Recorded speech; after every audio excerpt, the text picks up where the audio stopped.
आपने बहुत लोगों की कुंडली देखी होगी, कोई ऐसा शॉकिंग प्रेडिक्शन जो 100% सच हुआ हो। मेरा एक दोस्त है, उसकी बेटी की शादी थी, जो मेरे को कार्ड देने आए तो मैंने कहा अश्विनी जी आपकी ना टांग टूट सकती है, तो आप ध्यान से। तो रात को 2 बजे मेरे को फोन आया कि वो बेटी की शादी के कार्ड बांटने गए थे, जस्ट पेट्रोल पंप पे रुके, थोड़ा सा पीछे हटे, पीछे से कार आ रही थी, कोई फास्ट उन्होंने उड़ा दिया और उनकी टांग ब्रेक हो गई। तो ऐसे ऐसे बहुत सारे काम जब मैं कहता हूँ तो हो जाते हैं। कोई ऐसा नंबर जिसको हम चूज करें, हमारे पास बहुत सारा पैसा आ जाए। देखो, पैसे के लिए और ऐश्वर्य के लिए 6 नंबर है। अगर आपको पैसा चाहिए, आप अपने नाम को 6 पे कर लो, और अगर आपको कनेक्शन चाहिए, बिजनेस चाहिए, तो अपना मोबाइल नंबर का टोटल 5 पे कर लो आप, तो बहुत सूट करे। आजकल सोशल मीडिया पे हर कोई एस्ट्रोलॉजर बना हुआ है, कैसे पता लगाए कि ये जेन्युइन है? अगर आप उनसे पूछ लें राशियां कितनी है, नक्षत्र कितने हैं, तो शायद वो आपको इस बात का जवाब ना दे। और इससे क्या होता है कि सोशल मीडिया पे जितने भी एस्ट्रोलॉजर हैं वो भ्रमित करने के लिए, कोई आम बंदा है वो देखता कि ये सोशल मीडिया पे एस्ट्रोलॉजर आया है, इसका नंबर है, ये तो कॉल कर लेता है उसको, तो वो ठगे भी जाते हैं बेचारे, ये कर लो वो कर लो। क्या डेट ऑफ बर्थ हमारी किस्मत डिसाइड करती है? बहुत ज्यादा, क्योंकि प्रकृति का नियम है कि आपने उस दिन उस टाइम पे ही पैदा होना, क्योंकि वो आपका कार्मिक है, वो आपके जो पिछले जन्म के कर्म हैं उनको भोग्य करना है इस जन्म में आके। तो उस जन्म टाइम फिक्स होता है, वो प्लेस और किस घर में आपने पैदा होना है। और सबसे बड़ी बात कि जिस घर में आपने पैदा होना है उस घर का वास्तु भी आपके जन्म से पहले सेट होता है। जिस घर में पैदा हुआ है तो उस घर का एक कमरा इधर होगा, किचन इधर होगी, वॉशरूम इधर होगा, वो फिक्स होगा। लाल किताब की रेमेडीज बहुत ज्यादा वैल्यूएबल होती है, कोई ऐसी रेमेडी जो आपने की हो लाल किताब से? लाल किताब की रेमेडी हम तब देते हैं जब किसी को बहुत जरूरत हो। सपोज कोई बंदा मर रहा हो, या किसी की शादी टूट रही हो, या किसी का तलाक हो रहा हो, तो उस समय है हम लाल किताब की रेमेडीज करवाते हैं कि वो करने से।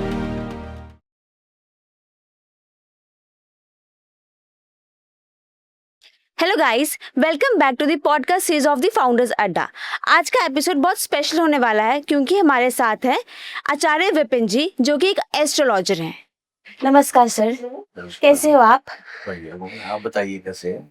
बहुत बढ़िया sir, welcome to the founders Adda. सबसे पहले आप ये शेयर कीजिए, क्या आपको कभी बचपन में फील हुआ कि आपका कनेक्शन स्पिरिचुअलिटी या एस्ट्रोलॉजी के साथ होगा? मेरा बचपन से ही ऐसे है। मुझे बचपन से ही ट्यूशन जाती थी, और जब जब मैं जैसे जैसे बड़ा होता गया तो मेरी पावर बढ़ती गई। और एक्चुअली कई बार ऐसा हुआ कि जो मैंने बोला वो सच हो गया। तो कुछ लोग मेरे से सिर्फ ये पूछने आते थे कि मैं पेमेंट लेने जाऊं, मेरे को मिलेगी? अगर मैं नाम बोलता था तो वापस चले जाते थे। कई बार ऐसे इंस्टेंस हुए हैं कि रास्ते में जाते समय भी कभी मैंने सोचा हो कि इस रास्ते पे नहीं जाना, तो इस रास्ते पे जाना, तो मैं अपनी गाड़ी मोड़ लेता था उधर, मैं नहीं जा। एक बार तो ऐसे हुआ कि मैं बैठा था अपने घर में, तो सामने ऊपर छत पे एक बच्चा बैठा था। मैंने अपनी मम्मी से बोला कि मम्मा ये बच्चा गिर जाएगा। उसी समय वो गिर गया, छत से गली में गिर गया।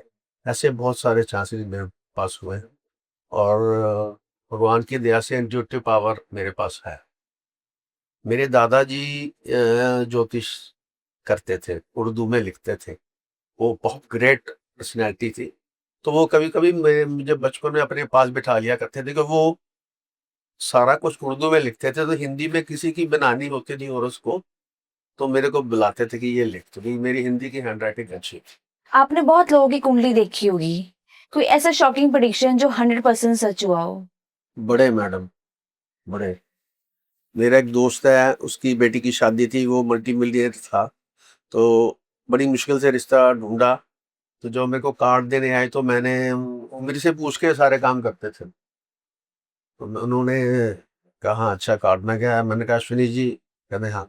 मैं क्या, आपकी ना टांग टूट सकती है, तो आप ध्यान से शादी में रहना। तो रात को 2 बजे मेरे को फोन आया कि वो बेटी की शादी के कार्ड बांटने गए थे, जस्ट पेट्रोल पंप पे रुके, जैसे नॉर्मली बंदा ड्राइवर रोकता है गाड़ी, उन्होंने जैसे गाड़ी रोकी और थोड़ा सा पीछे हटे, पीछे से कार आ रही थी, कोई फास्ट, उन्होंने उड़ा दिया और उनकी टांग ब्रेक हो गई। तो एक ऐसे ही और था, एक मेरे ऑफिस के सामने ऑफिस था, उनके बेटे की शादी नहीं हो रही थी, तो उनके पास बहुत सारी मेल्स जो लोग निकलवाते हैं ना, एड्स की चिट्ठियाँ आई हुई थी। तो मैं गया, वो कहते यार शादी नहीं हो रही लड़के की। मैं कहा दिखाओ कुंडली। मैंने देखी, ये बात भी काफ़ी पुरानी है। मैंने कहा यार 25 तारीख को ना लड़की आपकी दुकान पे आएगी चल के और रिश्ता यहीं पे होगा। उन्होंने नोट कर ली और वो 25 दिसंबर को मेरे को ढूंढ रहे थे कि मैं कहाँ। तो ऐसे ऐसे बहुत सारे काम जब मैं कहता हूँ तो हो जाते हैं। और एस्ट्रोलॉजिकली भी मैं जहाँ तक समझता हूँ कि मेरी जो प्रेडिक्शन है वो 90% हो जाती है, चाहे शादी की हो, चाहे नौकरी की, चाहे किसी बात। आजकल सोशल मीडिया पे हर कोई एस्ट्रोलॉजर बना हुआ है, कैसे पता लगाए कि ये जेन्युइन है? देखिए सोशल मीडिया पे तो क्या है कि ज्ञान भी बहुत पड़ा हुआ है, तो उसी ज्ञान को वो उठा के कॉपी करके बोल देते हैं, चाहे वो शुद्ध है या नहीं है। उनको कुछ ये नहीं, अगर आप उनसे पूछ लें राशियां कितनी हैं, नक्षत्र कितने हैं, तो शायद वो आपको इस बात का जवाब ना दे पाए। तो ये, और इससे क्या होता है कि सोशल मीडिया पे जितने भी एस्ट्रोलॉजर है वो भ्रमित करने के ही है। कोई आम बंदा है जिसको थोड़ी ही समस्या, वो देखता कि ये सोशल मीडिया पे एस्ट्रोलॉजर आया है, इसका नंबर है, ये तो कॉल कर लेता है उसको, तो वो ठगे भी जाते हैं बेचारे, ये कर लो वो कर लो। तो मैं अपने हिसाब से मैं किसी से ठगी नहीं करता, अपनी जिंदगी में तो की नहीं। बल्कि ये होता है कि मैं पैसे नहीं ले, जबकि मेरे जो चाहने वाले हैं वो कहते हैं कि मैं पैसे मांगने में शर्म करता हूँ, लेकिन ऐसा नहीं। क्या डेट ऑफ बर्थ हमारी किस्मत डिसाइड करती है? हाँ, डेट ऑफ बर्थ किस्मत डिसाइड करती है आपकी बहुत ज्यादा, क्योंकि जिस डेट को, ये प्रकृति का नियम है कि आपने उस दिन उस टाइम पे ही पैदा होना है, क्योंकि वो आपका कार्मिक है, वो आपके जो पिछले जन्म के कर्म हैं, जो कर्म आपने उनको भोग्य करना है इस जन्म में आके, तो उस जन्म टाइम फिक्स होता है, और प्लेस और किस घर में आपने पैदा होना है। और सबसे बड़ी बात कि जिस घर में आपने पैदा होना हुआ है, उस घर का वास्तु भी आपके जन्म से पहले सेट होता है कि जब आपने पैदा होगा, जिस घर में पैदा हुए, तो उस घर का एक कमरा इधर होगा, किचन इधर होगी, वॉशरूम इधर होगा, वो फिक्स हो। बट पिछले जन्म के कर्मों का फल हम इस जन्म में क्यों भुगते हैं? जो हमने बुरे किए हैं, ठीक है, उनको काटना पड़ेगा, या तो पिछले जन्म में काट के आए। बट वो और तो हमें याद ही नहीं ना। हमें नहीं याद, उनको तो याद है ना, जिसने नेचर रखी है वहां पे तो हमारा डाटा है। तो लोग कहते ही है ना कई बार, किसी, ऐसे नहीं है कि मैं बहुत ज्ञानी हूँ, बहुत बड़े बड़े ज्ञानी, तो वो किसी ज्ञानी के पास जाएंगे तो वो यही कहेंगे कि भैया पिछले जन्म का कर्म है, इसको आपको भोगना ही पड़ेगा। संत महापुरुष, तेरा संतों के साथ काफी संसर्ग रहा है, तो वो वही यही कहते हैं कि जो पिछले जन्म है उसको काट लो, ताकि अगले जन्म में आके आपको वो दोबारा से रेपिटेशन ना हो। अपना नाम बदलने से क्या हमारी किस्मत बदल सकती है? बदल तो नहीं सकती, लेकिन बड़े लोग करते हैं, क्योंकि वेस्टर्न है वो स्टाइल। हमारा हिंदू में तो जो नाम हम, जब जब जन्म पत्री बनती है तो उसमें चंद्र जिस राशि में होता है, हमें वही नाम किया जाता है कि भा पे रख लो, का पे रख लो। लेकिन हम लोग मॉडर्न हो गए, हम रखते नहीं, अपनी मर्जी के नाम बच्चों के हम रख देते हैं। लेकिन वो क्या होता है कि जो नाम कार्मिक होता है, जो आपकी जन्म कुंडली के हिसाब से होना होता है, वो आप लेते नहीं, दूसरा नाम लेते हो, उच्चारण गलत हो जाता है, तो उसका फल भुगतना पड़ता है। जैसे अमिताभ बच्चन है, उन्होंने डबल बी लगाया, डबल सी लगाया, डबल एच लगाया, ठीक है ना। जब उनका नाम अमिताभ बच्चन सिंगल था तो उस समय तरक्की नहीं की, लेकिन जब से उसने स्पेलिंग बदले तो उन्होंने बहुत राइज किया। उनके सिग्नेचर स्पेशल हैं।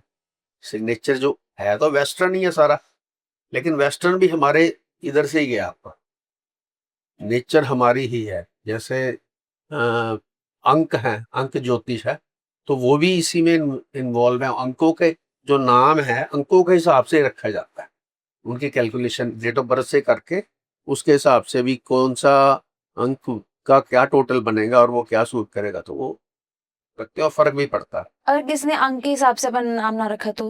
नहीं, फर्क पड़ता है। अगर जो नेचुरल, मैंने अंक के हिसाब से नहीं नाम रखा तो मैं काम कर रहा हूँ, लेकिन अगर किसी ने बहुत ज्यादा लॉसेस देखे हैं, अगर वो अंकों के हिसाब से अपना नाम चेंज कर लेता है, उसको फल मिलता है, तो बहुत अच्छी बात है। मैंने देखा कि एक एस्ट्रोलॉजर है लुधियाना में, लेडी है, और पिछले 6 महीने से मैं ख्याल 10 बार नाम चेंज कर चुकी, स्पेलिंग कोई फर्क नहीं पड़ा। और खुद वो न्यूरोलॉजिस्ट है, अपने कभी ए लगा लेती है, कभी आई लगा लेती है, कभी टी लगा लेती है, कभी कुछ करे। तो ये किसी को सूट करता है, किसी को नहीं सूट करता। ये नहीं कि देखिए एक भोजन है, हम भोजन करते हैं तो किसी को कोई चीज डाइजेस्ट होती है, किसी को नहीं होती। ऐसे ही अंकों का है, ऐसे ही ज्योतिष का हिसाब है। अब नंबर से भी हम पता कर सकते हैं कि हमारा बिजनेस ग्रो करेगा, हमारी लाइफ कैसी रहेगी। नंबर से पता कर सकते हैं। कैसे? जैसे कोई नंबर हमारे पास न्यूमरोलॉजी में 1 से लेकर 9 तक नंबर है, ठीक है ना। उनको हम जब किसी की डेट ऑफ बर्थ देखते हैं, सपोज जो मेन नंबर है ना 3, 6, 9, 8, ठीक है, ये इंपॉर्टेंट नंबर्स हैं, ठीक है।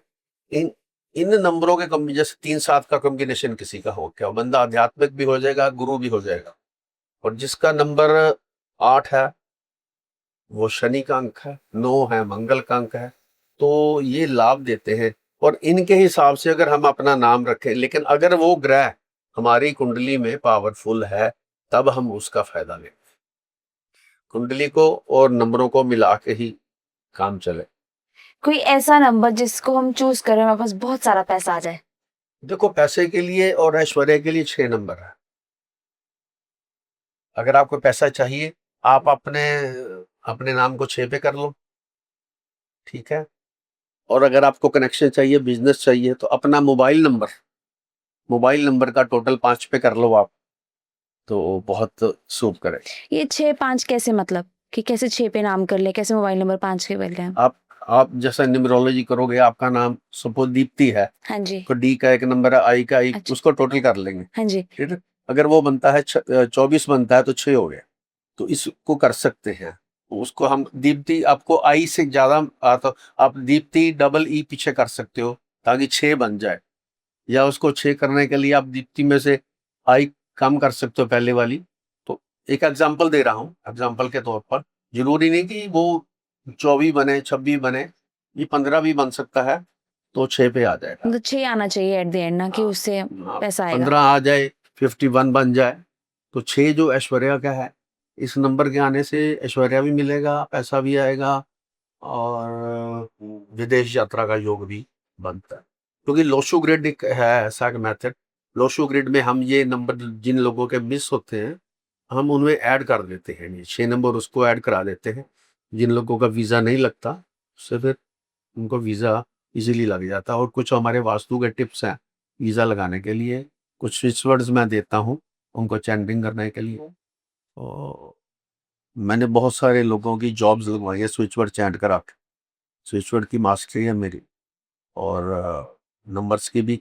कुछ ग्रेबोवी और नंबर्स हैं, उनको चैंट करते हैं। आजकल तो बड़ा ट्रेंड चला हुआ है लड़के लड़कियों में जी, ब्रेकअप हो गया, वो मेरे को छोड़ के चली गई, मेरा 15 साल का था, वो छोड़ दिया उसने, वो कर दिया, ब्लॉक कर दिया। तो हमारे पास नंबर्स हैं, उनको यूज़ कराने से उनकी ब्लॉकेज भी खुल जाती है, आपस में उनका रीयूनियन भी हो जाता है। काफ़ी केसेस मैंने किए हैं ऐसे सॉल्व। रातों रात एक नंबर देता हूँ, रात को लिख के रखो, सुबह तक रिजल्ट, सुबह तक ओपन हो जाता है उनका। तो हमारा तो काम है जोड़ना, ना कि तोड़ना। अब जैसे बोलते हैं कि लाल किताब की रेमेडीज बहुत ज्यादा वैल्यूएबल होती है, कोई ऐसी रेमेडी जो आपने की हो लाल किताब से और वो पूरी तरह सही हुई हो, किसका लाल फ्यूचर ही किताब चेंज कर दिया हो उसने? लाल किताब की रेमेडीज वाकई, लाल किताब की रेमेडी हम तब देते हैं जब किसी को बहुत ज़रूरत हो।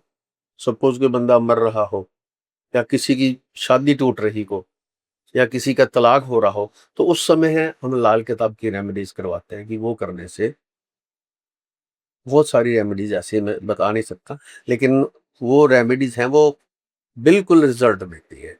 स्कूल में बच्चों की पढ़ाई के लिए कोई लाल किताब की रेमेडीज हम देते हैं, बताते हैं ये करके जाओ, ये करके जाओ, इस कलर के कपड़े पहन के जाओ, और ये दान करके जाओ, ये मंदिर में चढ़ा के जाओ।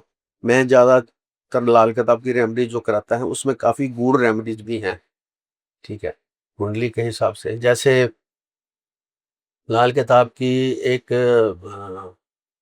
कुंडली होती है जिसमें राहु जो 7th हाउस में आ जाता है, तो उस बंदे की जो मैरिड लाइफ है वो टोटली डिस्टर्ब है, टोटल। वो उसका विवाह अगर किसी अप्सरा से भी हो जाए तो नहीं बने, क्योंकि नीचे राहु है, ऊपर केतु है, 180 डिग्री से एक दूसरे को देख रहे। तो उसके लिए मैं 2-3 रेमेडीज उनको करता हूँ, करवाता भी हूँ और खुद बना के देता हूँ, तो उससे उनका जो वैवाहिक जीवन है इतना अच्छा तो नहीं होता, लेकिन वो कट जाती है। नहीं तो तलाक का योग, लड़की बार बार भागती है, नॉर्मली लड़की भागती है, और लड़का जो है बेचारा वो टॉलरेट करता रहता है, बर्दाश्त करता रहता है। लाल किताब की रेमेडीज से सपोज किसी को बहुत बड़ी बीमारी है, कोई बीमारी नहीं ठीक हो रही, तो मैं उसका मून जो है किसी गलत स्थान पे है, तो मैं उसको कहता हूँ कि आप शमशान घाट से एक बोतल पानी की भर के रख लो, तो आपकी जो समस्या है, कोल्ड है, कफ है, ब्रोंकाइटिस है, वो ठीक हो जाती है। वो तुरंत ही उसको रखने से ठीक हो जाती है। या उसको कहते हैं ये चीज वहां फेंक के आओ, ये काम कर। मतलब एस्ट्रोलॉजी हमें बता देती है कि हमारी मैरिज चाहे लव हो चाहे अरेंज सक्सेसफुल रहेगी कि नहीं रहेगी। बिल्कुल। एंड तक बताती है कि लाइफ में ये अप्स एंड डाउन्स ये भी आएंगे या बता कुछ। देगी कि शादियां कितनी हो गई, एक होगी, दो होगी, तीन होगी, ये कुंडली बता देती है। एक डाइवोर्स होगा, दो हो गए, तीन हो गए या चार हो गए, ये कुंडली बता देती है। और उसकी जो प्लेसमेंट है बुद्ध की प्लेसमेंट ये बताती है कि इसकी शादी टूटेगी या बन। जैसे लोग बोलते हैं कि मेरा बुरा वक्त चल रहा है अभी, तो बेसिकली बुरा वक्त होता क्या है? पूरा वक्त होता है कि स्टारों का कॉम्बिनेशन, जो स्टार्स है हमारे, सपोज बृहस्पति चल रहा है, हमको बृहस्पति गुरु मानते हैं, ठीक है, अच्छा ग्रह है, हम कहते ही अच्छा, लेकिन सपोज बृहस्पति ही किसी की कुंडली में नीच का बैठा है और उसकी दशा आ जाए, तो उससे भी स्टार बिगड़ सकते। शनि है, क्रूर ग्रह मानते हैं ना, सूर्य है, सूर्य को भी ज्योतिष में क्रूर ग्रह माना गया। तो जैसे अब राहु है या केतु है, अब राहु जिसकी जिंदगी में आता है ऊपर ले जाता है, राष्ट्रपति भी बनते, प्रधानमंत्री बनते। जितनी टेक्नोलॉजी है, जो ये माइक है, कैमराज है, ये सब मेरी राहु की इन्वेंशन है, इन्वेंशन राहु ग्रह का। लेकिन अगर राहु खराब है जिंदगी का, तो जिंदगी बर्बाद कर देता। तो यही है, हाँ, उनके उपाय करके, उनकी पूजा करके उनको हम अपने फेवर में ले सकते। बुरी नजर ज्यादा पावरफुल है या नेगेटिव एनर्जी? बुरी नजर अलग चीज है, नेगेटिव एनर्जी अलग चीज। बुरी नजर तो ये है कि किसी ने कोई जा रहा है बच्चा, छोटा बच्चा सुंदर है, कोई कह देता कि यार बड़ा प्यारा बच्चा है, तो वो नजर लग गई उसको। हाँ जी। ठीक है। नेगेटिव एनर्जी ये है कि आप किसी के घर में जाओ तो आपको जाके अनकंफर्टेबल फील हो, तो लगेगा कि यहाँ पे कोई चीज अच्छी नहीं है, तो मतलब मेरे को I don't feel good here, ऐसे होता है, वो नेगेटिव एनर्जी। और नेगेटिव एनर्जीज जो हैं उनको दूर करने का अलग मेथड है। बुरी नजर के लिए तो माएँ क्या करती हैं, मिर्ची बार के साड़ दी, नमक कर दिया, बत्ती जला दी, जो हमारे ट्रेडिशनल मेथड हैं पुराने जमाने के, उनसे ही बुरी नजर उतारी जाती है। और नेगेटिव एनर्जी के लिए उसको आपको वहां पे पॉजिटिविटी लानी पड़ेगी। नेगेटिव एनर्जी को बाहर निकालने के लिए उस घर को क्लीन करना पड़ेगा, कई मेथड हैं। आप उसको साल्ट से क्लीन कर सकते हो, ठीक है, फ्रेग्रेंस से क्लीन कर सकते हो, तो नेगेटिव एनर्जी ऐसे उतरे। अब जैसे कई बार ये एस्ट्रोलॉजर बोलते हैं कि आपके सारे ग्रह ठीक है, बट फिर भी वो जो एक इंसान होता है उसको डिप्रेशन एंजाइटी रहती है, ऐसा क्यों? अगर हमारे ग्रह पूरे ठीक है फिर भी डिप्रेशन है, उसकी वजह? उसकी वजह उसके कार्मिक, उसका जो नंबर है, सपोज उसके 13 नंबर, 13 तारीख को बर्थ हुआ है, तो 13 जो नंबर है ये कार्मिक नंबर है, ऐसे होते हैं। और जरूरी नहीं कि कुंडली के सारे ग्रह कभी ठीक नहीं किसी के हुए ना होंगे, क्योंकि 12 घर हैं, 12 राशियां हैं, 9 ग्रह हैं, 28 नक्षत्र हैं, तो हो सकता है कि जिस नक्षत्र में उसका जन्म हुआ हो वो नक्षत्र ठीक ना हो, ठीक है ना। और दूसरी बात यह है कि नक्षत्रों के भी अपने एलिमेंट्स हैं, 5 एलिमेंट्स हैं, ठीक है ना, वाटर है, फायर है, अर्थ है, और ये स्काई है। तो इन एलिमेंट्स के अकॉर्डिंग सपोज उस बंदे के अंदर उस एलिमेंट की ही कमी है, उसकी बॉडी में फायर की कमी है, तो उसको खाना नहीं पचेगा, ठीक है। एयर की कमी है उसकी बॉडी में, तो बंदा बातें नहीं कर पाएगा। जिसकी एयर अच्छी होती है बहुत बातें करता है, बातू नहीं होता है, तो वो सारे ग्रह अच्छे कभी किसी के नहीं होते, लेकिन कह सकते हैं कि हाँ उसकी राशि अच्छी चल रही है, उसका समय अच्छा चल रहा है। डिप्रेशन है, डिप्रेशन के दो कारण होते हैं। वो डिप्रेशन जो हम लेते हैं चंद्रमा से लेते हैं। जैसे मून है 15 दिन राइज होता है, 15 दिन डाउन। जैसे जैसे अगर उसका मून वीक है और 15 15 दिन मून राइज कर रहा है, तो उसका मन जड़ा अवचेतन मन है उसका, ठीक है ना, उसको घबराहट होनी शुरू हो जाए। जैसे हम लेते हैं कि मून अप होता है तो समुद्र में ज्वार भाटा आता है, जो समुद्र को उछाल सकता है। तो हमारा मन किस, हमारे मन का कारक मून है, मून हमारी माँ है, ठीक है। इसीलिए ज्योतिष में कहते हैं कि माँ और बाप इन दोनों की इज्जत करनी चाहिए, क्योंकि चंद्रमा माँ है और जो सूर्य है आपका पिता, और दोनों ही ग्रह दृष्टिगोचर है, जिनको आप नंगी आंखों से देख सकते हैं।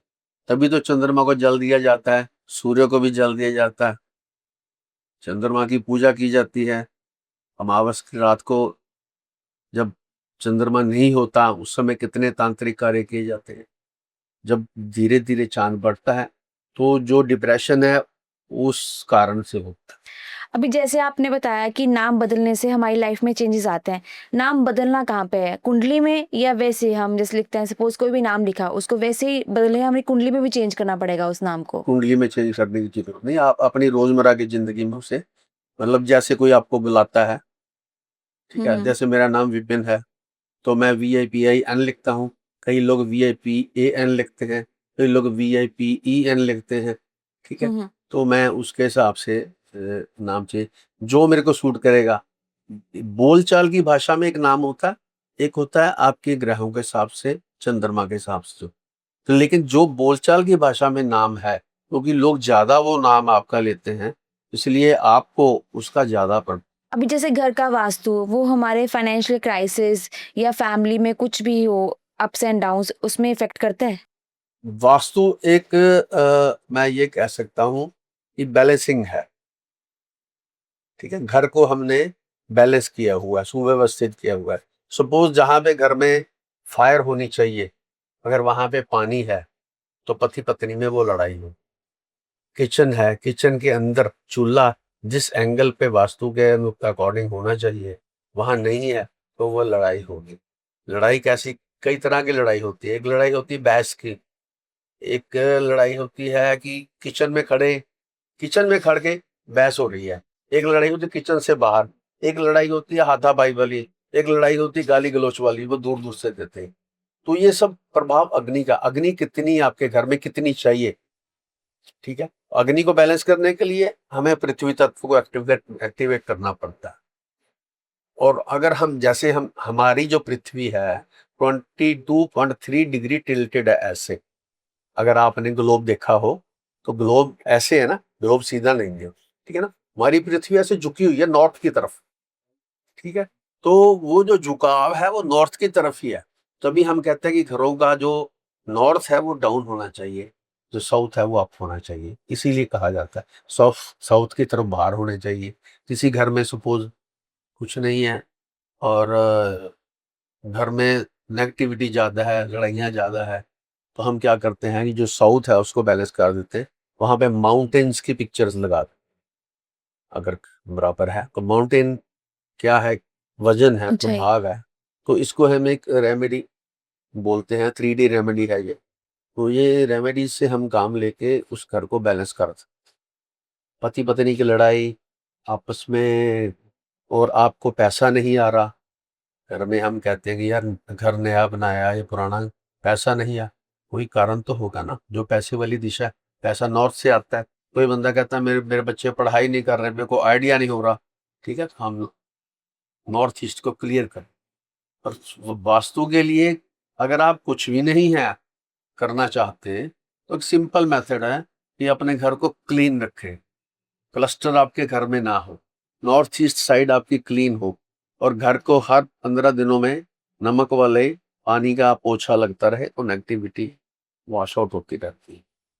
कोई ऐसी वास्तु मिस्टेक जो 90% लोग अननोइंगली करते हैं? सभी लोग करते हैं। कोई ऐसी स्पेसिफिक? किचन टॉयलेट गलत बना लेते हैं, देखिए बेटा, ऐसे है कि अ, वास्तु आज से पहले हमारे घरों में टॉयलेट जो थी वो बाहर हुआ करती थी, लोग बाहर जाते थे, घर से बाहर होती थी, बड़े घर होते थे। आजकल अटैच बाथरूम है, ठीक है। जब जैसे बाथरूम अटैच हो जाता है तो 15% वास्तु वहीं पे खराब हो जाता है। और सब लोग क्या करते हैं, रंगों का चयन नहीं करते। वास्तु में रंग बहुत महत्व देते हैं, रंगों का चयन नहीं होता, इसलिए वो परेशान करते हैं। जहाँ पे नॉर्थ में स्काई कलर है वहां पे रेड कलर हो गया, जहाँ पे ग्रीन चाहिए वहां पे येलो हो गया, तो ये उस घर को अनबैलेंस्ड करता है। तो ये गलतियां लोग, और फिर लोग करते अपनी चॉइस का मकान बनाते हैं जी, हम तो ऐसे करेंगे। मेरे सामने घर बना, उन्होंने कहा जी ये वास्तु के हिसाब से ठीक नहीं है, हमारे भी एक आचार्य है ये, लेकिन वो बंदा कहता कि मैंने वैसे ही मकान बनाना जरा जो मेरा जलंधर में था, उसे बना लिया, 2 साल ही रहा, वो बेच के चला गया, सूट ही नहीं करा उसे। क्या एस्ट्रोलॉजी से हम अपना पूरा फ्यूचर, अपने सारे कर्म चेंज कर सकते हैं? सब कुछ जो भी हमने पिछले जन्म के कर्म, सपोज हमने बुरे कर्म किए हैं, अभी हमें बुरा नतीजा मिलेगा, मैं उसको चेंज कर सकती हूँ? आप अपनी अच्छाई से उसको चेंज कर सकते हैं। आप अच्छा, अभी प्रेमानंद जी महाराज कह रहे हैं जिसने जितने भी ज्यादा पाप किए हैं वो राधा राधा रटे तो सब कर्म कट जाते हैं। तो अगर एक राधा नाम से कट सकते हैं तो हम अपनी अच्छाई से क्यों नहीं कट सकता। एक छोटी सी कहानी है कि दो एक बिच्छू जा रहे होते हैं ना पानी में, तो एक संत वहां खड़े होते हैं, तो वो उनको बिच्छू को निकाल उठा के बाहर रख देते हैं, जैसे ही रखते हैं वो काट लेते देते हैं। हैं। सुनी होगी आपने कहानी, ठीक है। तो वो पीछे बंदा खड़ा कि महाराज आप वो काट रहा है, आप उसको बार बार, कहते हैं उसका नेचर है काटना, मेरा नेचर है बचाना, ठीक है। तो मैं बचा रहा हूँ, मैं अपना कर्म कर रहा हूँ, अपना कर्म कर रहा हूँ। तो जैसे ही हम अच्छे कर्म करने शुरू करेंगे लोगों के प्रति, सबसे जो बुरी बात है हम लोगों में, हमें मेरे में भी होगी, हम निंदा करते हैं लोगों की। तो जिसकी हम निंदा चुगली करते हैं उसके पाप अपने सिर ले ले। उसको तो पता नहीं ना कि हम उसकी बुराई कर रहे हैं, अपने घर में बैठ के उसको उल्टा सीधा बोल रहे हैं, गाली दे रहे हैं, उसको नहीं पता। लेकिन हम ऐसे ही परेशान हो रहे हैं, जल रहे हैं कि वो तरक्की कर रहा है, उसने गाड़ी ले ली, काम बोल दिया यार वो कहाँ से ले आया, चोरी करके ले आए, तो उसका पाप अपने सिर लेते थे। हम अच्छाई करें, अच्छा करोगे तो अच्छा ही मिलेगा। Do good find good. अब जैसे कि ये एस्ट्रोलॉजर बोलते हैं कि आपकी तो बहुत लंबी उम्र है, बट वो कम उम्र में ही चले जाते हैं, ऐसा क्यों? वो भी कर्म है उनका। कर्म ही हमारी उम्र काटता है। हाँ, वो पिछले जन्म में उसने ऐसा कुछ किया होगा कि उसको इस जन्म में इतनी ही उम्र मिली। तो फिर कुंडली और में क्यों लिखा होता है कि इतनी कुंडली में उम्र कुछ है? नहीं लिखा होता। जो सही एस्ट्रोलॉजर है वो कभी किसी की उम्र नहीं बताता और ना किसी की डेथ बताता। अगर 1 मिनट बाद भी बंदे ने जाना होता तो वो कभी नहीं कहता कि अभी आप चले जाओगे, कहेगा नहीं आपकी उम्र बहुत लंबी है, अभी तो 100 साल जियो। हम्म। कोई किसी को, हमारे पास बड़े क्वेश्चंस आते हैं ऐसे कि उम्र बताइए, कभी नहीं बताए, जन्म बताइए कभी नहीं, मरण बताएं कभी नहीं बताएं। तो ये कुछ चीजें प्रकृति ने अपने हाथ में रखी है, उनको उनके हाथ में रहने देना चाहिए। जन्म मरण, वो रामचरित मानस में है ना, भरत जी को वशिष्ठ मुनि जी कहते हैं जन्म मरण लाभ ये सब नेचर के हाथ में। सुनहु भरत भावी पर बल बिलखी कहे हम गुरुनाथ, जन्म मरण लाभ हानि यश अपयश विधि हाथ। तो ये चीजें रामचरित मानस में बोला गया, उधर गीता में कृष्ण जी ने भी बोला कि भाई 6 चीजें मेरे हाथ में है। हमें, तू अपना कर्म कर। अर्जुन को क्यों उन्होंने कर्म का संदेश दिया? कृष्ण जी चाहते तो अभिमन्यु को बचा सकते थे, लेकिन नहीं, उनको पता था कि ये इतनी देर के लिए ही योद्धा है, 15 साल के लिए, चाह के उसको बचा सकते। कोई ऐसा मैसेज जो आप हमारे व्यूअर्स को देना चाहते हो जिनसे उनकी लाइफ बेटर हो सके? बस मेरा तो सभी को यही मैसेज है कि आप ज्योतिष पे विश्वास करिए, अपना ग्रह दिखाते रहिए, लेकिन कर्म पे ध्यान करिए, अच्छा कर्म करेंगे तो आपके ज्योतिष के अंदर जो ग्रह हैं वो भी सुधर जाएं। ऐसा नहीं है। नेपोलियन बोनापार्ट था कि उसने किसी जोशी को हाथ दिखाया कि मैं राजा बन सकता हूँ, वो कहता नहीं आप राजा नहीं बन सकते। वो कहते राजा बनने की रेखा ही नहीं आपकी। वो कहते कहाँ रेखा होती, कहते यहाँ। तो उसने चाकू से लाइन बना दी और वो राजा बन गया। तो कर्मों से हम अपनी किस्मत को बदल सकते हैं। कर्मण देवाधिकारस्ते मा फलेषु कदाचन। इसीलिए भगवान कृष्ण ने कहा कि तू कर्म कर, फल तुझे मैं दूंगा। लेकिन हम क्या करते हैं, हम कहते हैं 10 रुपए मत्था मंदिर में टिका तो कहते हैं प्रभु लाख रुपए की लॉटरी निकल आए। तो ये ऐसा अचानक लाभ मत मांगिए। अपने कर्मों के अनुसार आप जो मांगेंगे वो उससे ज्यादा ही देगा आपको, क्योंकि हमारा बाप है वो प्रकृति, नेचर, उसने ही हमें बनाया। हमारे अंदर भी वो ही या बाहर भी। तो मेरी सभी से यही है कि कर्म जरूर करें, अच्छा कर्म करें। और जो ग्रह आप लगते हैं कि आपको बुरा रिजल्ट दे रहे हैं, उनकी कुछ चीजों का दान जरूर करते हैं, क्योंकि जो दान है वो हमारे साथ जाएगा। जैसे करण ने स्वर्ण दान किया था, तो जब ऊपर गया था उसको सोना ही मिला था खाने को। फिर वो उसको दोबारा जन्म दिया, 15 दिन उसने फिर दान किया, तब जाके ये श्राद्ध हमारे तब बने हैं। श्राद्ध को बनाने वाला कर्ण है, वो 15 दिन आया, उसने अन्न धन वस्त्र सब कुछ दान किया, तो उसके बाद जाके ये हमारा जो श्राद्ध सिस्टम है बना। और हमारे यहाँ तो 15 दिन के श्राद्ध मनाए जाते हैं, जो हम अपने पितरों का निमित्त करते हैं, और बड़ी श्रद्धा से नहीं करते यहाँ। लेकिन चाइना में 1 महीने के मनाते हैं, और 1 महीने वो दुकानें बंद करके अपने पितरों का पूजन करते हैं। और कितनी तरक्की कर रहा है चाहिए। वो हमारा हिंदुस्तान सनातन है, यहाँ पे हमारा ही धर्म चाइना में गया हुआ, बौद्ध धर्म है वहाँ पे। बौद्ध महाराज यहाँ से ही वहाँ गए थे। तो इसलिए मैं यही कहूँगा कि अपना कर्म करें, अच्छा कर्म करें, और आपको अच्छा फल मिले। शुक्रिया सर, आपने नमस्कार। अपना बहुमूल्य वक्त हमें दिया। आई थिंक हमारे व्यूअर्स को भी आपने बहुत सारे सवालों का जवाब मिल गया होगा। शुक्रिया। धन्यवाद।